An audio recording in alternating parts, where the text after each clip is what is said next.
jeu et d'être là au bon moment pour pouvoir prendre les bonnes décisions. Ça, c'est une première exigence et pour la plupart, à l'exception d'un parmi les 80 convoqués, ils ont pu réussir ce niveau. Après, il y a le niveau d'intervalle où ils sont soumis à un test de 40 fois 75 mètres. Vous avez, pour ceux qui étaient là, vu comment ils se sont comportés et au total, 3 ont échoué sur les 80 que nous avons sélectionnés. Ils rentrent chez eux, puisque celui qui échoue ne peut pas poursuivre la formation. Après, nous allons, dès ce soir, commencer à examiner tour à tour les différents topics.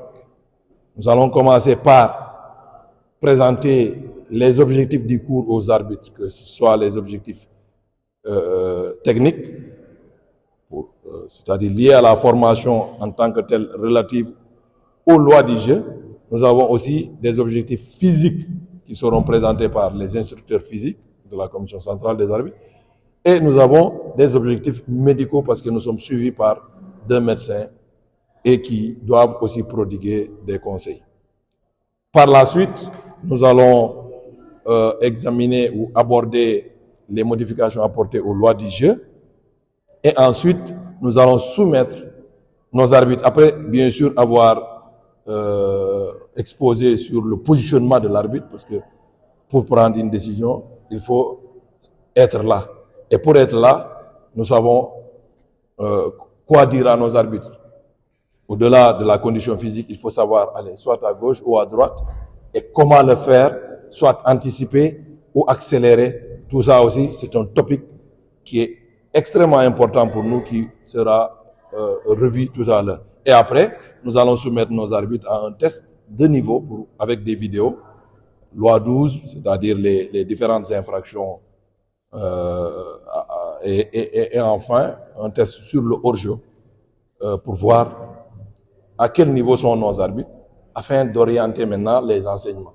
Mais chaque jour que nous faisons, nous pourrons effectivement aussi, disons, faire des mini-tests. Après, maintenant, pour les autres jours, je voudrais aller plus rapidement pour vous permettre de comprendre. Nous allons revenir sur pas mal de topics sur le challenge, c'est-à-dire les duels, pour dire aux arbitres quand est-ce qu'il y a faute, parce que tout contact dans l'arbitrage n'est pas assimilé à une faute. Ça dépendra de la nature ou de la force du contact pour savoir s'il y a faute, s'il faut donner un carton ou pas, une sanction disciplinaire ou pas. Et après, on va examiner les incidents dans la surface de réparation. C'est quoi le penalty? C'est quoi l'assimilation? Quand est-ce qu'il y a tout ça? Quand est-ce qu'il faut donner un carton? Etc., etc. Après, on va examiner le topic faute tactique. C'est-à-dire, vous le voyez même parfois, une faute